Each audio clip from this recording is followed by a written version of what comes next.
Believe we're live. Hello, hello, everyone. Check this out. Let me know in the chat if my audio is good. Yes, I see that we're live. Awesome.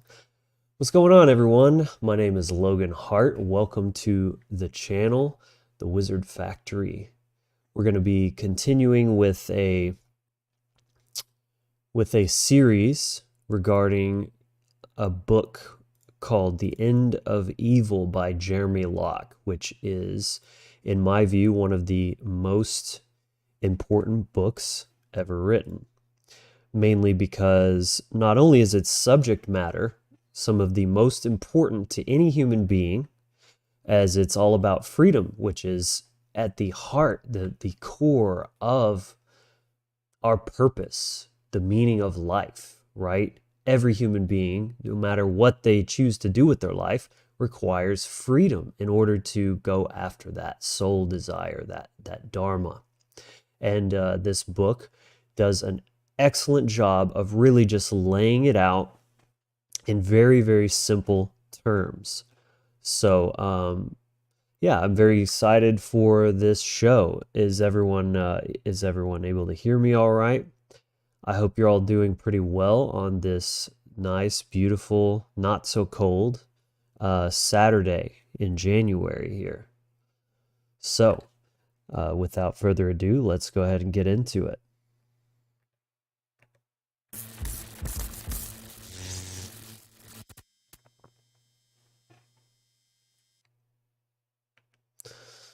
All right, so The End of All Evil, Part 2. And if you have not watched the first segment, there is a playlist on my YouTube channel, which you can go back and watch that as well. That's going to give you kind of a good overview. What's up, Tara? What's up, Justin? I see you guys. Good book, but short but to the point. I agree, Justin. It's short, but it's so just impactful and a pretty easy read for just about anybody. Tara says the audio is good. Thank you for that feedback. Awesome. So yeah, very excited to get into that. So let's go ahead and jump right in.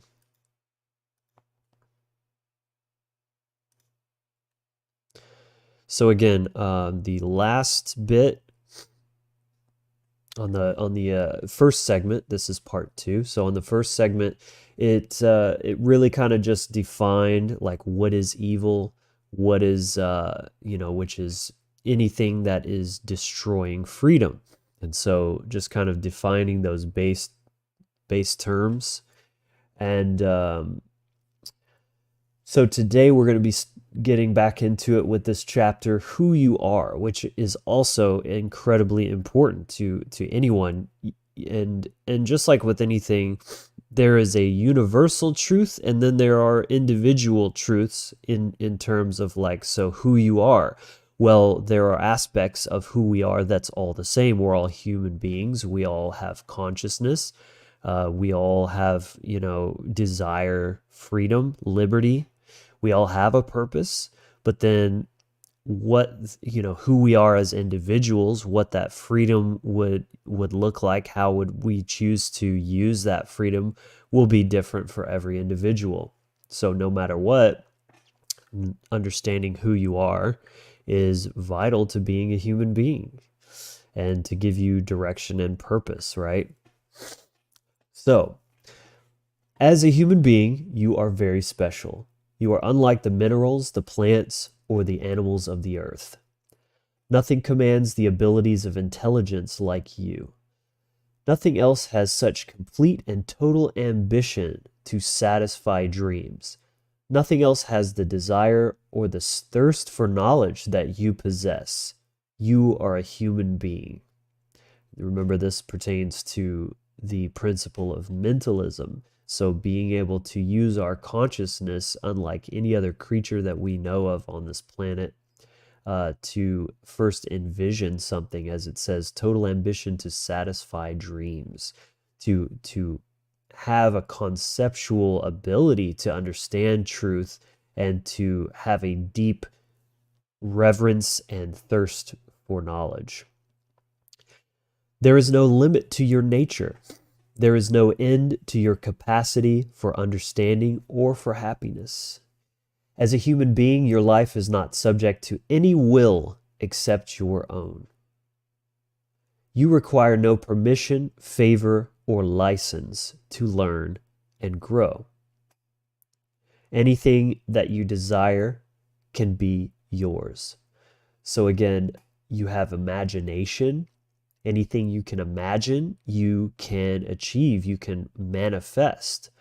But you have to have freedom in order to do that. And this is an inherent right that every being has to that freedom. And so you require no permission to utilize the freedom that is your natural right. People naturally seek happiness in their lives, and the most common and deepest desire is for the love and strength of their families. Everything you do enhances security, peace, and prosperity for yourself and those you love. Your ability to create these things from the desires of your heart is properly defined as faith. With faith, you will find joy in every walk of your life. Now, faith definitely has some loaded, some attachments, maybe with religion, which anyone who knows me knows I'm very not religious and more or less pretty anti most aspects of religion. So let's get into this faith concept as it's written in the book, and then we can unpack that a little bit further. So faith. Faith is the courage to test ideas for truth. With faith, people discover whether ideas are true or false. With faith, people learn principles. People use faith to take steps in testing principles. We often fail, but we always learn. Imagine walking over a rocky surface. Perhaps you expect that the surface is solid and will not shift. If you expected firm ground but found movement, you may stumble. When the ideas you are testing are wrong, your test will fail. Your intelligence helps you to adjust your thinking to better understand the principles of walking. You learn to control your balance in spite of the difficult terrain. You use faith to test your new understanding, and soon you can traverse successfully and quickly. You are mastering principles. And this is really, pointing at the trivium process of, first taking in information and then determining, the validity of that information as you come to deeply understand it, question it, contemplate it, and ultimately put it into action to really, that's the ultimate test to determine the validity and usefulness of some information. And so faith in this context is not talking about the blind or ungrounded faith of religion. This is more a faith like an open-mindedness, an openness to new experiences, a faith in yourself perhaps to find useful and meaningful truths, to experiment with your consciousness, with your body. And again, without freedom, you cannot utilize this process at all, because that freedom to experiment is hindered. Anytime human beings put principles into action, they will feel power, excitement, and joy. The realization of intelligence is what people seek. Some examples are a little child proudly showing his parents that he's learned to tie his shoes, or a student mastering an understanding of mathematics, or a husband and wife resolving an argument. These are the discovery of principles by the test of faith. The application of faith to principle brings wisdom. So you can also look at it like, once you discover a principle, you discover there's something, some useful truth to be had, then you have faith that that truth is reliable, that, if there's movement in the rocks you're walking on before, then chances are that is going to repeat. So then you need to, find more stable footing moving forwards. Is a faith that the universe is consistent, that there's order to it via natural law. Natural law is the order mechanism of the universe. If all the laws were constantly changing all the time, it would be absolute chaos, because then there could be no learning. One thing is true one moment and then untrue another moment. And so the irony, and one thing that stood out here to me, is that even though largely society has come to demonize ignorant or knowledge and the love of truth, and even come to see ignorance as a virtue, something to brag about. This is a severe case of cognitive dissonance, because though that may be true of deeper truths of the nature of themselves and the universe, your brain is hardwired to constantly be looking for new information. I mean, from the moment we're born and we're trying to figure out where our mouth is to feed ourselves, or how to properly walk. And, these are just physical laws, but, this applies to the more spiritual laws as well. When people, even the average person, starts becoming aware of, like, say, narcissistic tendencies, for example, they may not be a person that identifies as someone who cares for truth, but they are, rather, whether they realize it or not, at least some level, because everyone, no matter how ignorant they are, at some base primordial level, recognizes that ignorance is dangerous, and that there's always some kind of lesson to be gleaned, even if it seems like more of a surface level thing. So the application of faith to principle brings wisdom. Freedom is necessary. The destruction of freedom prevents people from using faith. Exactly like I was saying, it prevents people from testing their understanding of principles. When we're not free to take steps, we cannot learn and cannot grow. Love, prosperity, and knowledge are all things that are only possible with freedom. Freedom brings everything good. As human being, the degree of freedom that you require is infinite. Freedom is the infinite value of the human being. If evil destroys freedom in any area of your life, it can limit your wisdom, your love, and your joy. So in truth, anything other than 100%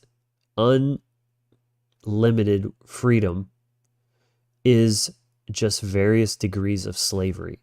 And this is exactly where we're at right now. This is the condition which we live in currently, is very far from 100% freedom. So though we may not be working on a plantation, or we may not have balls and chains on our hands and feet, we are in invisible slavery, just to various degrees. And it simply comes to understanding the information in this book here. That's the only way that we're going to change it, is because freedom begins in the mind, and you have to become aware of yourself, sovereignty, and the laws that govern the degree of freedom which you can have in order to change it. There are people who would destroy your freedom. Yeah, no shit. They want to control you so that you cannot become the person you want to be, because they want you to be the person they want you to be. In order to control you, they use force to take away the liberty that you were born with. You must never underestimate the prowess of cruelty of evil people. Evil will confiscate money, destroy virtue, and spill blood. Most people are not evil. Most people try and create and not destroy. However, evil people do exist, and they are extremely dangerous. They are called authority. And I would also add that though these people are a minority, they have a great deal of power in one respect, of course. In some ways they're totally powerless, but in other ways they do have a great deal of power and influence and are able to even cause people who are not otherwise evil to actually believe in, advocate, and even act upon evil themselves due to ignorance. Deep, deep ignorance. So, authority. This is a big one. There is no authority on earth that can rightfully govern your life. Well, other than yourself, of course. You have a rightful authority to yourself, and no one else has that authority over you. Born to this world, you and you alone control your eyes, your ears, your tongue, your hands, and your mind. All authority which claims to be able to dispose of you and your abilities is deceit. You were born to this world so that you might have the free agency of life. Life is liberty. With liberty and faith in this world, you can learn and do anything. Anyone who tells you that you must yield your mind, your body, or your possessions to authority is evil. Understand that choices made of your own free will are not evil. There is nothing wrong with sacrifice if it is made willingly. But sacrifice without choice is not sacrifice, it is slavery. Authority always places demand on people by force. Authority never asks permission. The simplest authorities are common thieves. They use extortion or stealth to confiscate things that you value. They can steal money, virtue through rape, or life through murder. By their actions, they are teaching you that your worth is inferior to theirs.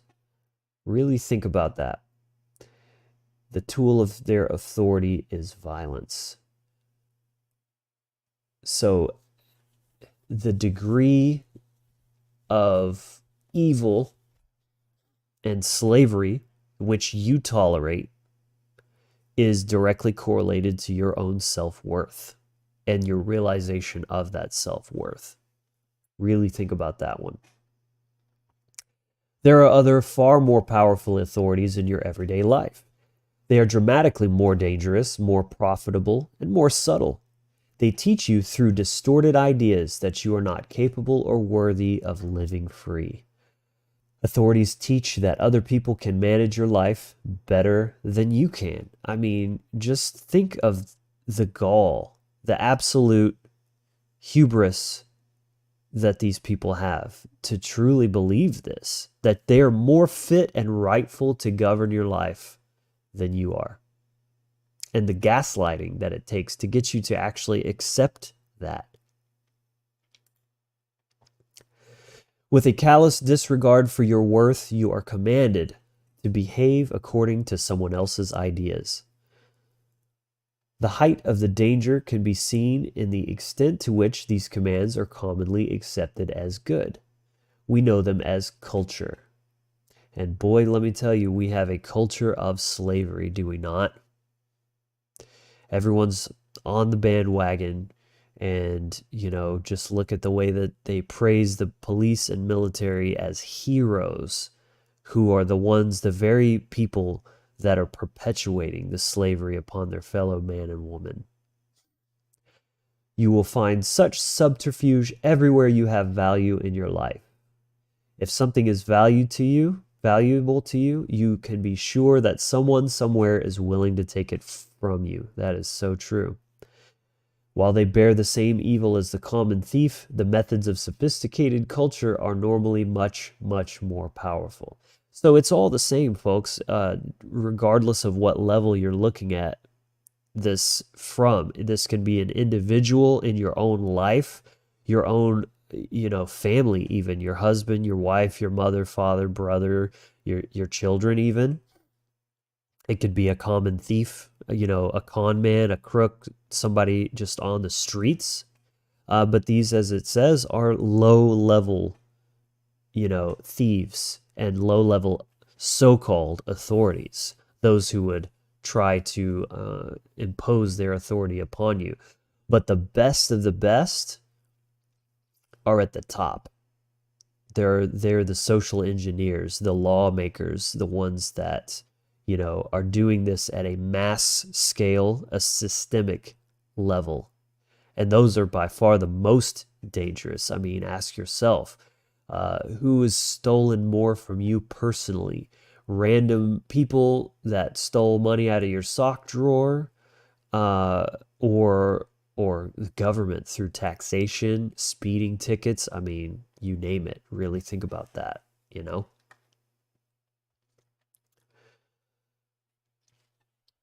So evil is the destruction of freedom. Of course, there's many ways you could try to slice that and define evil in different ways, but according or as far as in the context of this book, when he says evil, that's what he's referring to. And it's a decent definition, in my opinion. Very simple, but true.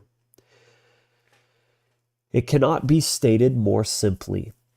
Everywhere you look, you will find the obfuscation of evil. There are countless ideas which are taught about the nature of evil. Every false idea is created by evil to hide truth from you. Evil is not darkness and is not a frightening unknown.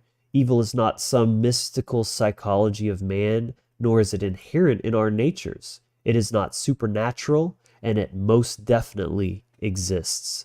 As with all principles, the principle of evil is simple. Evil is the destruction of freedom. When free, you can build glory, peace, prosperity, and joy into the world. Around you, you will find all these things. Men and women like you built these things. Exactly. I mean, yeah, look at society. Like, even though there's these perceived people in power, um, it's people like you and me that actually built society. The ones at the top, they're just parasites. They don't actually create anything. All they do is destroy, especially freedom. And they exploit and enslave the ones who are actually creating value, who are doing things that are meaningful. Evil enslaves. Evil is found in words such as force, compulsion, tax, violence, theft, censure, and politics. Notice that in such things there is no joy. None have any value to humanity. Absolutely. Control. Evil seeks to be a master over you. Actually, before I continue, I wanted to acknowledge a couple of these comments. So Andy Gerard, I see you, brother, and I appreciate your engagement. That really helps. There we go.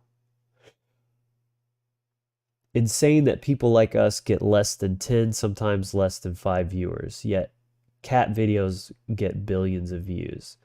I mean, and the trick is, I'm working on trying to bring this type of content into ways that sure they might not be viral cat videos, but at least trying to bring it in a way that's more palatable and shareable, I guess you could say, so that it can reach more people. Because yeah, and those who care will care, but unfortunately you can't make somebody care about things that are objectively valuable.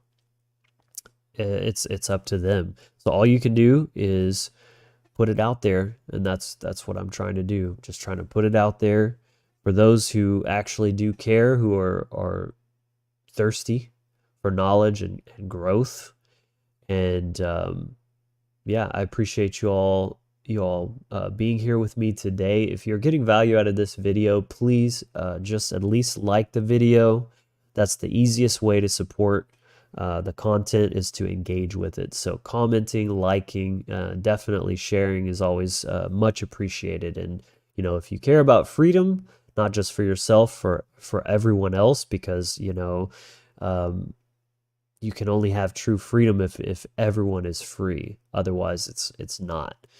So, if that is valuable to you, then definitely please do share and just help get this message out to more people. So I super appreciate you guys. Much love. So moving on, control. Evil seeks to be a master over you. Again, true of your personal life, all the way up to the institutional level. Evil wants you to be a slave. To what? To their will. They see you as a commodity. What we consider as real slavery is indeed only one form of slavery, what I would call overt slavery.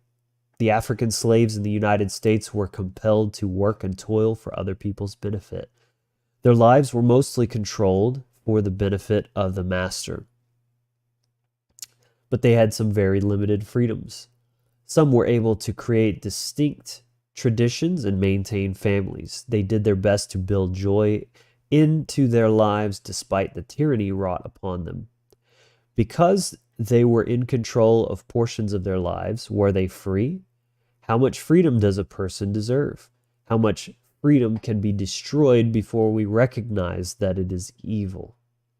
Slavery is not a concept of totality. I would say it is a concept of degree, just as I was saying earlier. Anything short of complete freedom is a shade of slavery. And sure, you can try to thrive and find fulfillment within those pockets of the freedom that you're allowed by your supposed masters. But that is not the way we are meant to live. That is not the truth of the nature of human beings. Oops. Slavery exists wherever the freedom of man is destroyed. Theft and bullying are slavery. In history, African natives, Jews, and many others experienced lifelong slavery. The ultimate slavery is murder. Slavery stops people from being able to make choices for their own lives. So all forms of wrongdoing and violation are forms of theft, because all rights are property rights. It's all about authority over what you rightfully own, including your body, your person, the fruits of your labor, your ability to move and travel freely, to own items, physical property. And all forms of slavery are any encroachment upon those rights. They are a false claim of ownership upon what is not theirs but yours. Everything that restricts your mind, your movements, and your speech is evil. Slavery is found in both the partial and complete destruction of freedom. Evil compels you to behave in manners that do not benefit you or those you love. Culture and law exercise overwhelming force in the name of propriety and public good. They destroy freedom and put human lives under other people's control. They destroy freedom and they tell you it's for your own good. It's to preserve freedom, right? Again, the gaslighting is off the charts with these individuals.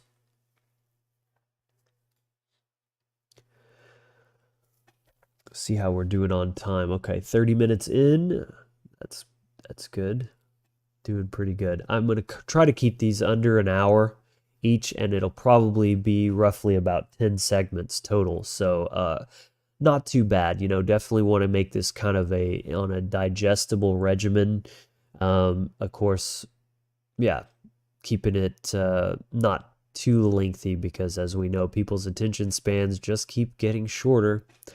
So again, thank you for being here and watching. This is a lot of fun for me. I really enjoy talking about these topics. Chapter 3, Authority. You were born into this world with sovereignty over your mind and your life. Your abilities to think, to feel, to learn, and love are your liberty. In you, these capacities are infinite. You have infinite worth. Evil seeks to destroy your liberty. It seeks to be an authority over you. It does not want you to have liberty. Evil seeks to destroy you so that it can use you as a puppet. The implementation of evil is called authority. Authorities are what evil implements as it exercises control over the lives of people. Authority limits your ability to learn, to think, to feel, to love, and to grow. This is why authority is evil. And I would say, this is also greatly limiting our evolution. Evolution is absolutely dependent upon real freedom. Just as we talked about earlier, the ability, the freedom to make choices, even mistakes. And so what is the government always talking about? Limiting freedom for the greater good of safety of the people, right? Because we can't have people free to make bad choices, right? We got to protect the people, but if they're not free to make the bad choices, then how are they ever going to learn and evolve past it? This is why authority is evil. Authorities are not accidents. They are specifically created by intelligent people to control you. There are two tools that evil makes use of in order to accomplish this. Both tools destroy freedom. They are culture and violence. Now, this is such a poignant point here about the two tools, because most people keep themselves in line. They keep themselves locked into a slave mentality by their own choice. And culture is how that happens, because people are so, sure, they're afraid of violence, but they're just as afraid, if not more afraid, of not being accepted, right? Not fitting in, not being a part of the herd. So culture is that tool that is like the first barrier, right? Because if people just keep themselves in line and conform to culture, to what is normal, to what is seen as fit and proper for a citizen to do or to not do, they will make that choice for themselves. The violence is just that second barrier of, we got ourselves a free thinker here. You want to break away from the herd and just do whatever you want and not keep yourself in line? Then we're going to have to correct that with more extreme measures. So it's like, culture keeps people in line to where they don't even have to use violence. That's just a backup plan, really. Each of these tools of authority have weapons which are used to attack your liberty. The weapons of violence are theft, imprisonment, torture, rape, and death. The weapons of culture are law and the control of speech. So think about that. The law, of course, the law is backed with violence, but if you have a culture that sees the law as moral, as obligatory, right? That if you're a good, upstanding citizen, then you follow the laws. It has nothing to do with what's right or wrong, what's moral. It's about following the law, and that's what makes you a good part of society, right? That's the culture part. To where, yes, it's backed with violence, but most people don't follow laws even because of the threats of violence that are backing them, but simply because they see it as a virtue to conform, to be obedient slaves. And the control of speech as well. Look at this. You've got such manipulation going on with all of the woke culture, all of this kind of nonsense that is run by shame and by virtue signaling and all of this kind of stuff. There's not even any coercion really involved in that. It's a form of like cultural coercion. We'll shame you, we'll berate you, we'll ostracize you and vilify you and crucify you if you say something that is out of line, in any kind of way with the agenda.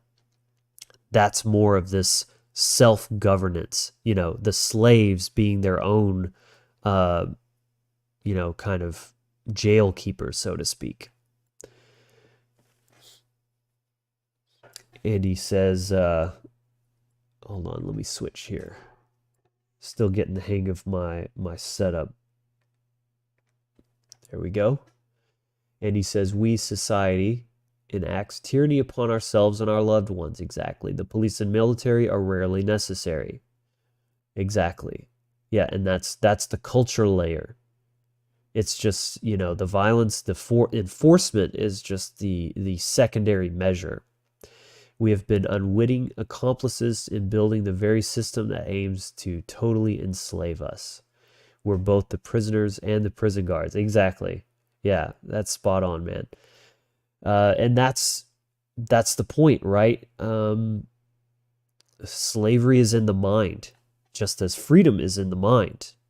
And if you've got the mind on lock, then the guns aren't even necessary, because you believe that you're a slave and you act like a slave without even having to test those borders, those boundaries. This is why slaves weren't allowed to be educated. They weren't allowed to even not even own books, but know how to read at all. Because with knowledge, comes liberty. That's why liberty is at the root of freedom, liberty, and the meaning of book, library. This comes from the Roman culture in Latin. Liber means, this is the same word for book and freedom, because those two, knowledge and liberty, are inseparable. They're intertwined. See.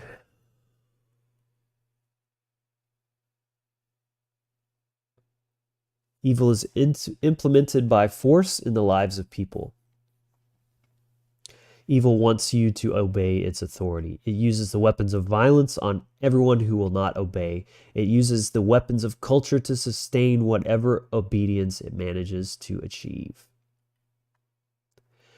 Violence. Your physical body allows you to exercise principles over every aspect of reality. With it, you have the tools necessary to interact with the physical world. Physicality greatly enables you.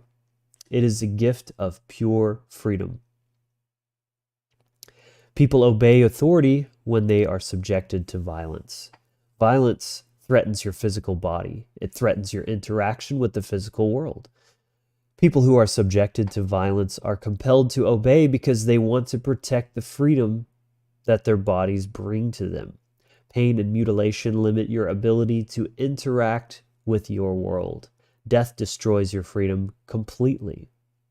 So it's not even that, coercion. You might argue coercion isn't violence because there was no act of violence actually done.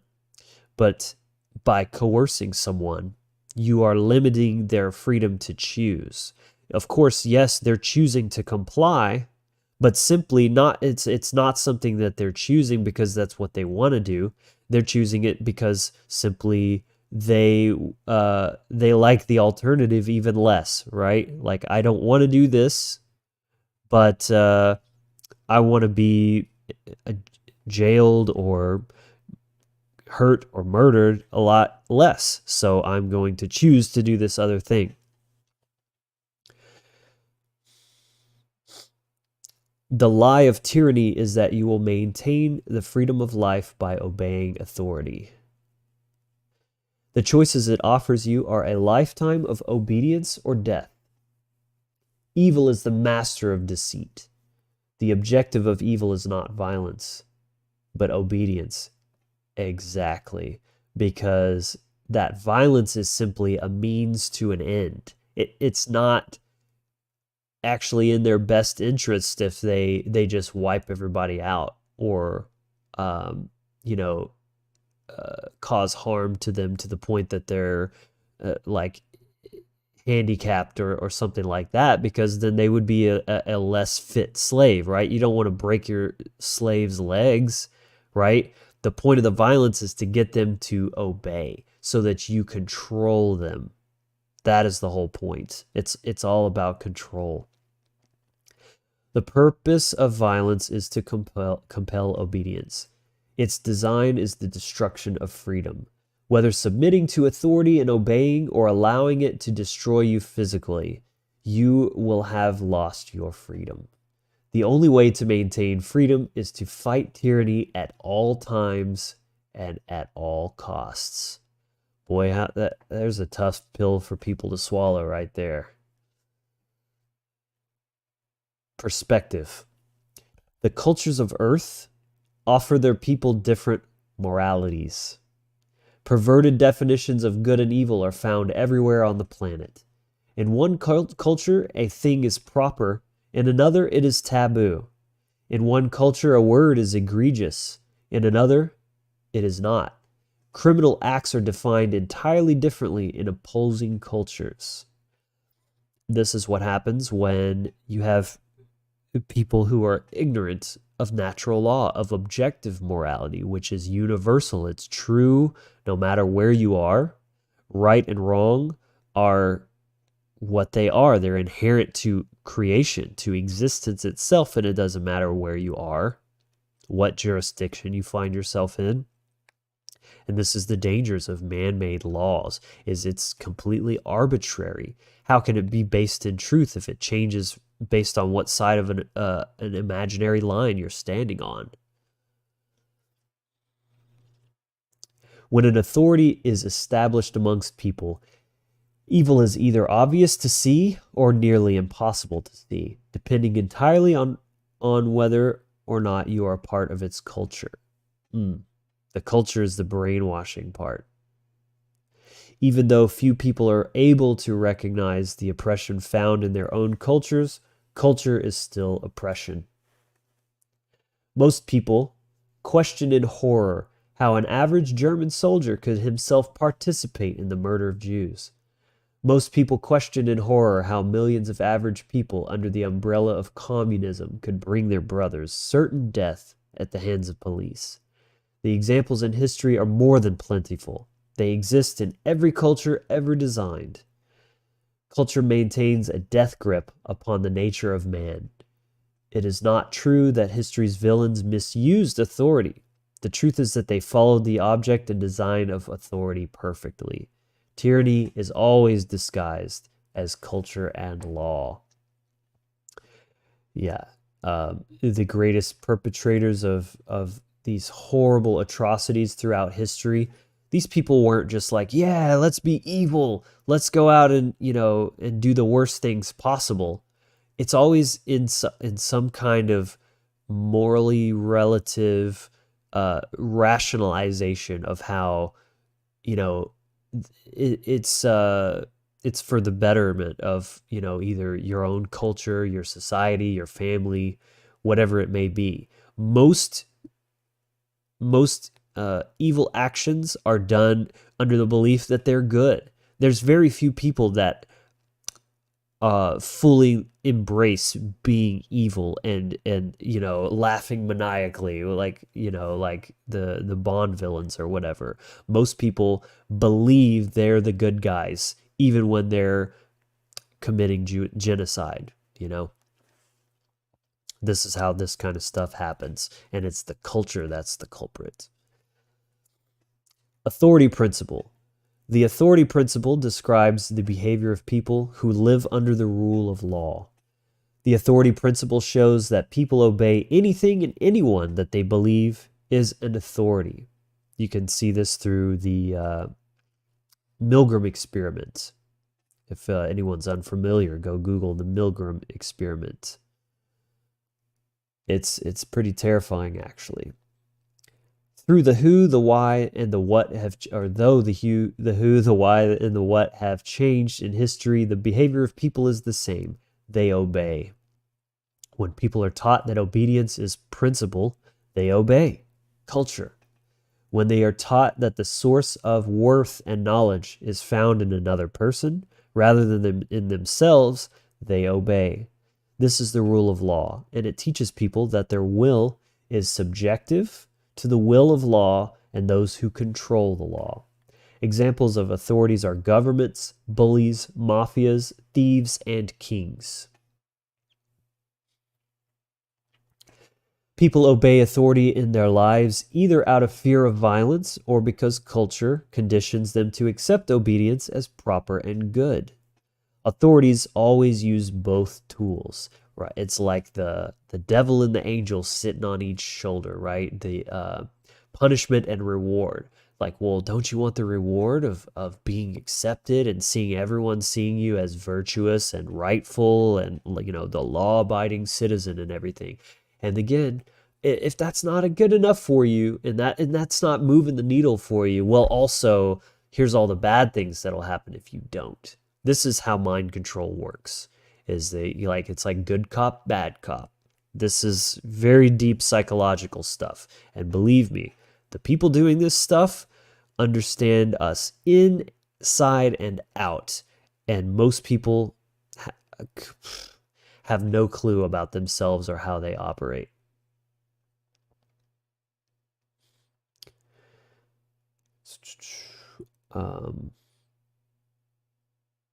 Authorities always use both tools. The most successful authorities do not have to use violence as often because of the strength of their cultures. Exactly. They don't even need to. Both culture and violence enforce authority. Under authority, people have obeyed law to the atrocities of history. The murders, raping, and looting under chieftains, kings, emperors, communism, and Nazis were not perpetuated by small groups of men. They were performed by thousands and even millions of people, regular people. These people would have not committed such egregious evils on their own. If a random person had commanded them, they would have refused. So why, at the behest of a perceived authority, do they obey? Obedience to authority is the authority principle.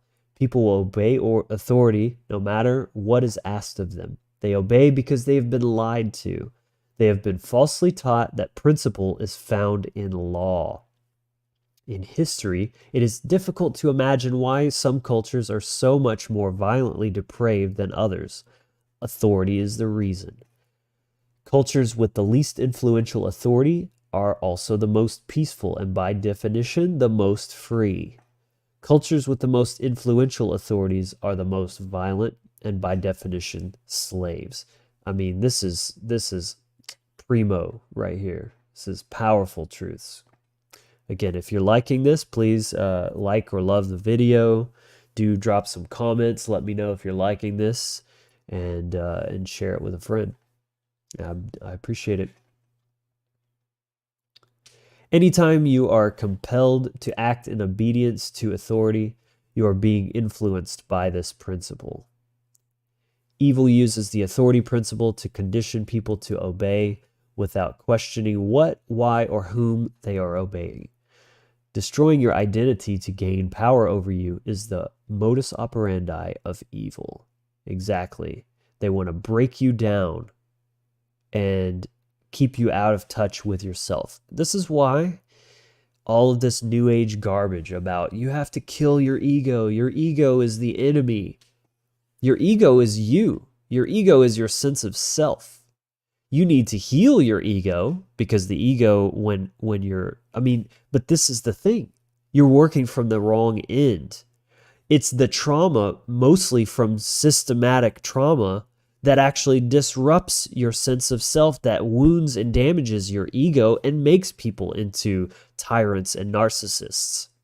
But that's a result of the sickness that's coming. Just because you get a scratch on your hand doesn't mean you cut off your hand. Your hand is wounded. It needs to be healed. It's the hand itself isn't the problem. You need to heal the ego and reintegrate it. You need a healthy sense of self, because only a healthy sense of self, only a healthy ego will say no to authority, to slavery. Let's do a little bit more and then let's wrap this up for this segment. And then I'll get to more of the comments and answer any questions if anyone wants to go ahead and leave a question, and then I'll get to those in just a moment. So let's go a little bit more here. The pattern of tyranny. Tyranny is disguised as culture and law. Everything that evil seeks is the destruction of freedom, to destroy the value of people. The pattern of tyranny is simple. The object is to enslave the minds of a people by creating a culture of obedience. To gain the obedience of a people, there is a process that must be taken. This process is the pattern of tyranny. War. Before an authority can be established, war must take place. War is the implementation of violence. It is the tool that evil uses to establish authority. All of history's wars have occurred because of a desire to implement a new authority over people. On the smallest scale, this occurs via a process of threat and acquiescence, such as the behavior of bullies, thugs, and mafias. On the largest scale, it occurs in violent multi-year battles, such as the behaviors of nations and empires. In order to offer a people an escape from violence, new authorities teach people that obedience will end war. See, exactly, this is how they operate,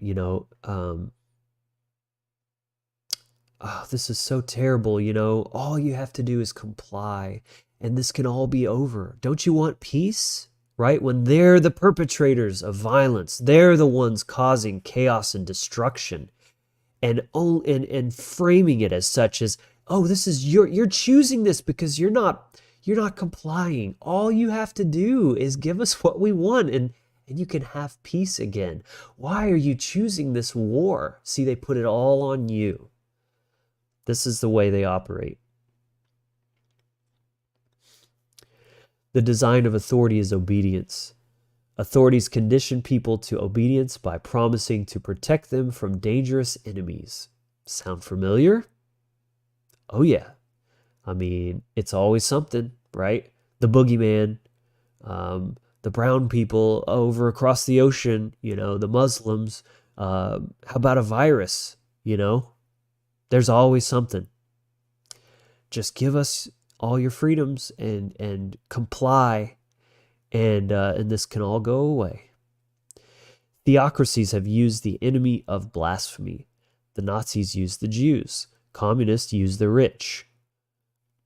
Many, many enemies have been created, but by far the most common is anarchy. Now, again, caveat here. This person understands these principles, but I would say his terms are a little bit off, because in this book he uses anarchy to mean chaos, complete lawlessness and mayhem. So I will always, caveat that to keep people aware that that is not the correct use of the word, but just using, defining his term. When he says that, he's meaning chaos. So he's talking about the most common boogeyman used is lawlessness and chaos. Okay, I'll do this next section and then I'll call it. In order to engineer a culture and pervert the free thinking of men, evil must create an enemy. It is not important to tyrants who the enemy is, of course, because it's anyone but them, right? get everyone riled up and get their pitchforks and torches, but they're not coming for the real perpetrators, the real destroyers of freedom. They're going for the fabricated, proxy enemy that has been synthesized for them to pour all of their hatred and discontent into. I keep losing my place here.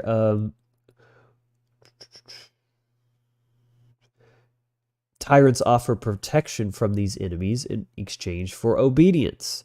Take careful note that they offer protection, but obedience is mandatory. Whether or not you wish to have the authority over you, you will obey or they will revert to violence. The enemies are only created to ease the burden of obedience from the minds of the people. Cultural enemies are an illusion. Benjamin Franklin taught that those who give up liberty to gain security will soon have neither. This is not an idle observation. The pattern of tyranny clearly shows that the entire purpose of presenting you with the need for security is to convince you to yield your liberty. That is everything authority wants. The demand for security is raised by those who seek power over you. This is how they create enemies. And yes, they create enemies. They know that this is how it works. So if everything's just hunky-dory, well, they don't have anything to offer you. And so you don't need them. So they go out and they create enemies. They create false wars. They create extremists. They create viruses.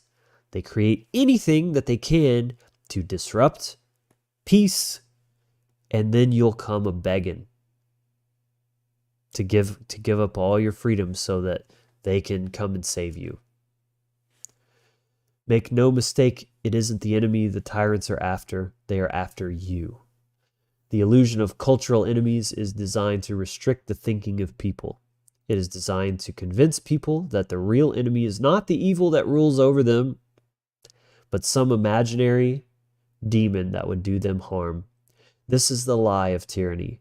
It requires your obedience in order to save you. Tyranny is disguised as culture and law. So I will stop there for this one. Go ahead and switch back to comments. Oh yeah, good stuff here. Let's see. Shelly, appreciate your sharing the love there. And Andy's got a couple more good ones here. When you always see yourself as a victim, it's far easier to hurt someone else. For example, the Israeli-Palestinian conflict. That's a big one. Because the God of the Bible is a real estate agent, didn't you know? Yeah, exactly. And what are they doing? But portraying the victims as the perpetrators, right? And they do the same shit with the Palestinians, Like, if you just give us what we want, this can all be over. Why are you choosing to just persist with this chaos? And, haven't enough people died? And they put all that guilt and all that blood on your hands when they're the ones causing all of that. Lots of truths in this book, but a lot of propaganda too. I'm seeing a lot of discussion about the ultimate victims, i.e. the chosen ones. General Patton said, "We defeated the wrong enemy." He was right. World War II was completely distorted. Never forget Dresden. All the other German cities were utterly destroyed and into obscurity. Yeah, I mean, I definitely can concede that history is very distorted. I'm not sure what position you're taking regarding, the Germans versus the Jews. I don't think either were completely innocent or perfect by any means. I think there's a lot of nuance to that story in particular. But keeping all of that aside, this book is about generalities, universal truths. It's not so much for getting into the nitty-gritty of particular, scenarios or whatever. So if anyone has any other questions, feel free to drop those. Let me know, how are you liking this? Do you like the format of it? Do you like, am I like speeding up? Should I slow down? Like how is everything? I'm very open to feedback. I'm still kind of like new to doing live broadcasting, and I just want to make this as good as I can for everyone. But I hope you did get value out of that. I appreciate you watching. I really enjoy doing these segments. If you did enjoy, of course, go and if you're on Facebook, go check out the YouTube channel at the Wizard Factory. You can find the link in my bio in the link tree. Go and subscribe there. Turn on bell notifications. I've got lots more good content lined up there. Of course, also you can find the Wizard Factory on Facebook, Instagram, and Twitter. There's all different kinds of content for each of those. So I try to make each platform somewhat unique, so that there's a reason to go follow each of those. Andy, I'm glad you like the guitar stuff too, man. I try to give a good blend of different content, so maybe there's something there for everybody.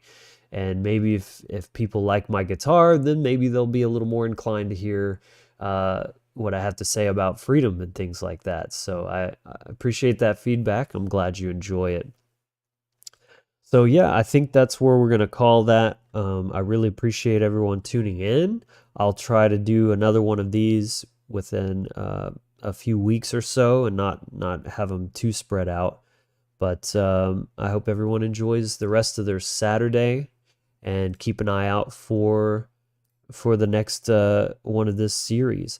Also, it's to note real quick, I'm going to be going live on the Natural Freedom League tonight with my boys Will Keller and John Rowland, who these are great guys, and getting into an awesome topic, which is animism, which is one of my favorite things to get into. So Heidi says, I enjoyed the read-along style. It helps me to process the info better. Yeah, thank you. Yeah, sometimes I struggle with like audiobooks, because I want to stop and kind of think about what they're saying sometimes, and then like I'll have to keep pausing and backing it up, because I'll go off on my own little tangents and then miss what they're saying. So yeah, I mean that is kind of the purpose of this, is I want it to be like we're just hanging out, sitting down together, and as friends, and just kind of like talking about and considering some of these very important concepts, and trying to add some of my own